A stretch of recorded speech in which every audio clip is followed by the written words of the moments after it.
Assalamualaikum warahmatullahi wabarakatuh. Kembali lagi bersama saya Sefri Hidayat di podcast Sefri Hidayat. Pada kesempatan kali ini saya akan membacakan sebuah cerita pendek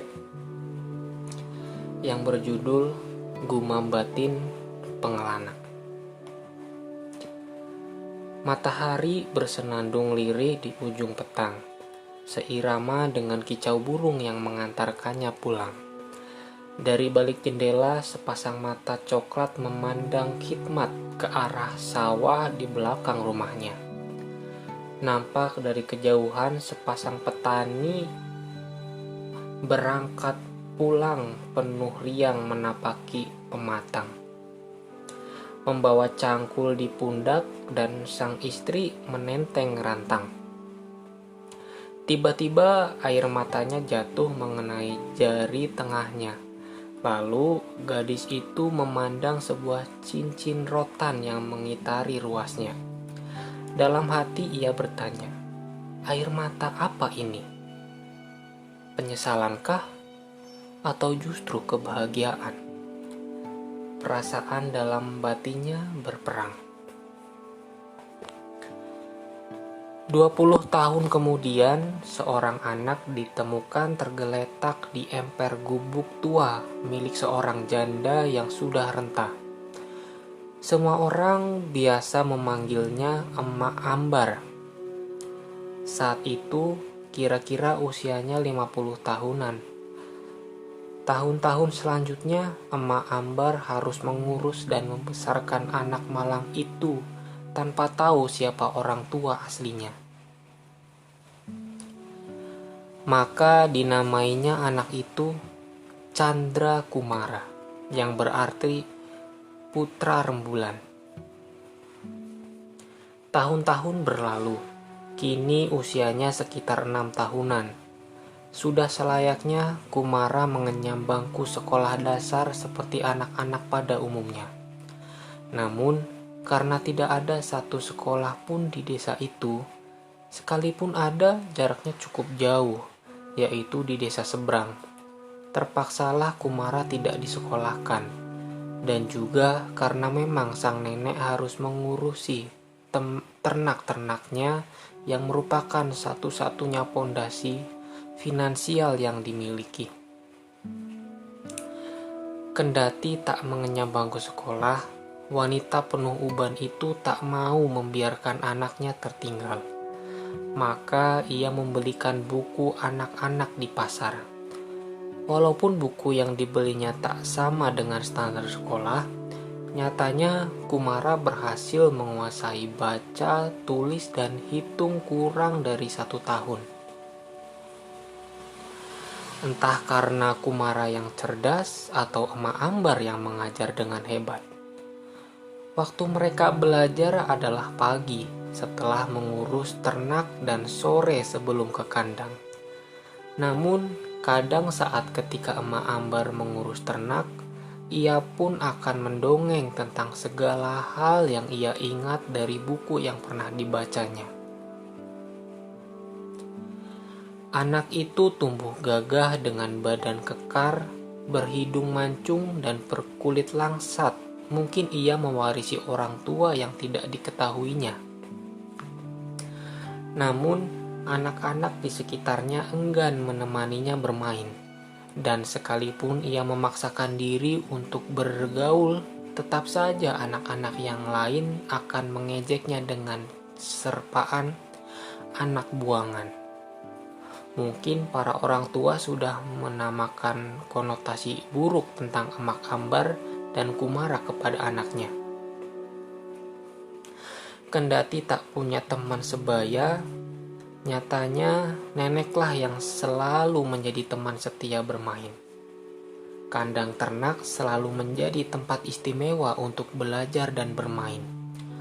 Kumara memiliki niat baca yang tinggi. Terhitung sejak ia lancar membaca, sudah sangat banyak buku yang ia tamatkan. Di usianya yang kini menginjak 15 tahun. Buku logika dan filsafat menjadi bacaan favoritnya. Mulai dari Heraklitos, Plato, Engels, Marx, Hume, Hegel, Smith, Rousseau, Kant, Russell, dan masih banyak pemikir lainnya yang ia kenali. Ya, rumah ini memiliki perpustakaan yang cukup baik, berisi buku-buku yang berkualitas dan tergolong buku langka, seperti Das Kapital, Wealth of Nation, Anti-Dühring, dan lain-lain. Semuanya tersimpan rapi.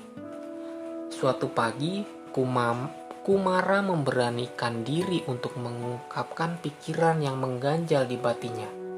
Kala itu Mak Ambar sedang mengurusi ternaknya.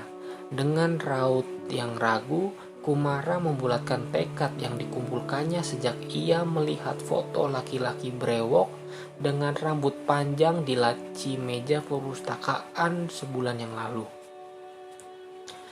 "Mak, siapakah foto lelaki di laci perpustakaan itu?" Dengan raut yang ragu.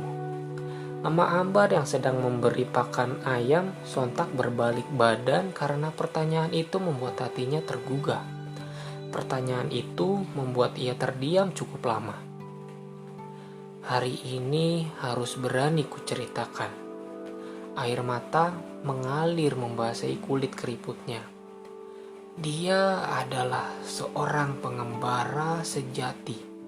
Lelaki penuh misteri yang sudah merubah hidup emak. Lanjutnya. Semua itu bermula ketika hujan deras mengguyur sepanjang hari.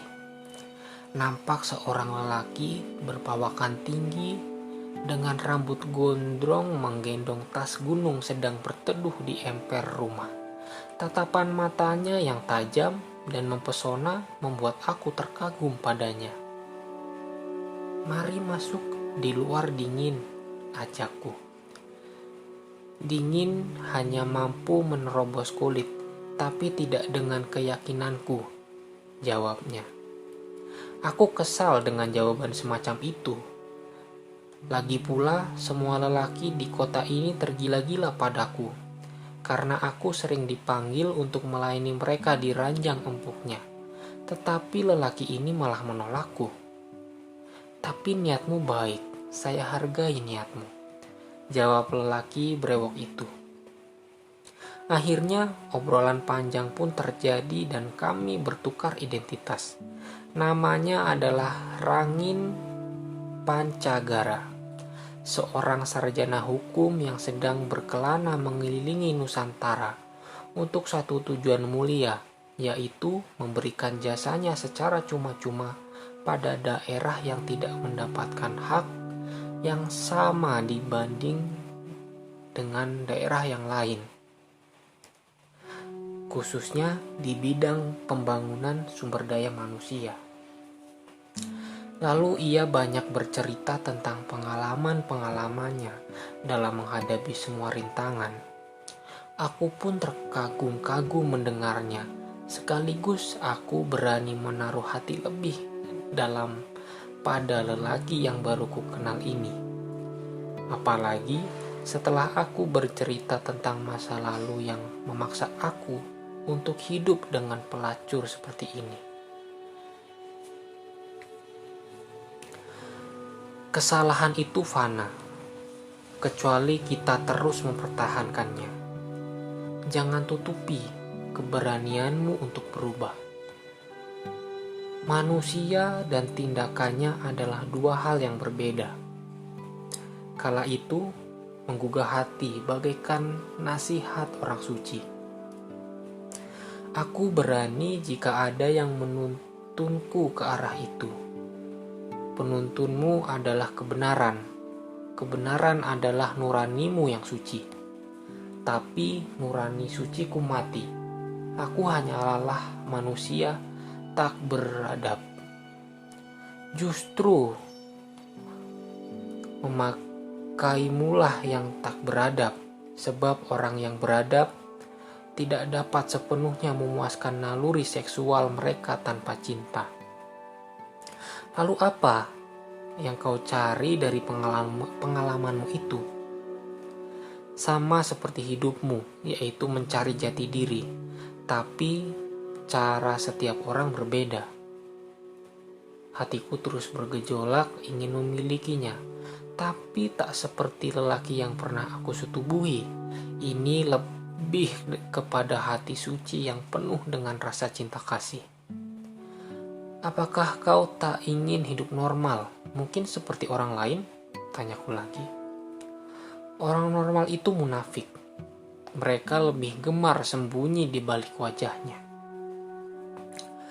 Hujan sudah berhenti. Segelas teh dan 3 batang rokok menemani obrolan kami. Namun, kini dia harus berlari lagi mengejar angin. Digendongnya tas yang sebagian besar berisi buku dan sedikit makanan serta baju ganti itu.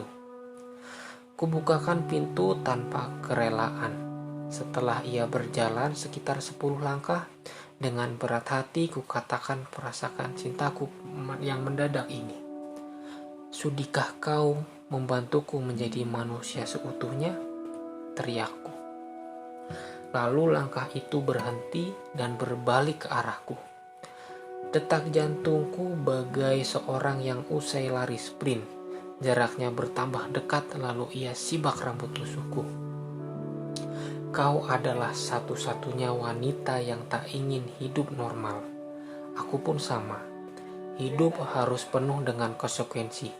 Maka aku juga membutuhkanmu secara jujur. Ia buatkan cincin dari rotan, lalu memasangkannya pada jariku. Selepas itu ia berkata, angin pulang ke rumahnya di pulau besar dan meninggalkan janji padaku bahwa sebulan lagi ia akan datang untuk meresmikan pernikahan yang sah di Mahkamah Agama. Lalu aku pun berjanji untuk meninggalkan semua yang mengotori nurani sendiri. Akhirnya saat itu tiba, kami menikah dengan sah, meskipun tak ada satu orang pun tetangga yang menghadirinya. Terpaksalah hanya 3 temanku saja yang menjadi saksi. Mas kawinku, buku-buku yang sekarang menjadi perpustakaan di rumah ini. Aku pun belajar beternak, ini dari buku itu. Kami hidup bahagia, namun kami tak dikaruniai satu orang pun anak. Mungkin ini karena salahku di masa yang lalu. Namun, Rangin tak pernah marah soal itu karena ia telah mencintaiku berikut konsekuensinya. Namun, sampai sekarang tidak ada satu orang pun yang mengetahui keadaannya. Tepatnya sejak reformasi 1998. Dia hilang bersama kebebasannya. Merdekalah mereka yang mati atau hilang dalam kebenaran. Dia pernah berpesan, buku adalah peluru, pikiran adalah senjata, dan hati adalah penggeraknya. Kemana senjata itu akan ditembakkan, itu adalah urusan nurani mereka. Dan justru, kaum berilmulah yang akan merusak tatanan kehidupan. Maka dari itu, kita harus lawan dengan berilmu juga. Itulah pentingnya berjuang. Sejak saat itu, Kumara baru tahu tentang kenyataan yang menyangkut dirinya dan 1000 pertanyaan di dalam batinnya. Pagi berikutnya langit sangat gelisah. Awan hitam memadati angkasa. Ada yang ganjil. Suara binatang dari kandang ramai bersahutan. Ditengoklah kandang belakang rumahnya itu. Emak Ambar yang saben hari rutin mengurus ternak ternyata tak ada di situ. Lantas ia mencarinya ke sana kemari dengan berteriak-teriak, namun tak ada satupun jawaban yang menandakan keberadaan nenek tua itu. Lalu Kumara tengok kamar ibunya, ternyata sebatang tubuh tergeletak, tak bernyawa, tak berpakaian. Di samping mayat itu terdapat selembar tulisan singkat. Lalu Kumara membaca dengan air mata mengalir sampai dagunya. Isi surat itu, sinarilah orang-orang yang membencimu, sebab matahari takkan pernah murka pada manusia yang telah merusaknya. dan pada akhirnya manusia akan menyesal atas perbuatannya itu. Sejak kematian ibunya, Kumara hidup seorang diri. Kini ia harus mulai mengurusi dan mempelajari teori beternak, berkebun, dan berwirausaha. Hidupnya yang seorang diri ini tak membuat ia merasa putus asa, tapi malah membuatnya bersemangat untuk terus belajar. Lambat laun usaha ternaknya semakin melesat. Dia gunakan hasil labanya untuk membeli tanah yang rencananya akan digunakan untuk berkebun secara hidroponik. 3 tahun berlalu, di usianya yang sekitar 18 tahun ini, ia sudah memperkerjakan lebih dari 15 orang untuk mengurusi kebun hidroponik dan peternakan model barunya, sekaligus merubah stigma buruk pada keluarganya. Para tetangga kini tidak lagi mencemoohnya, tapi lebih pada menyanjungnya.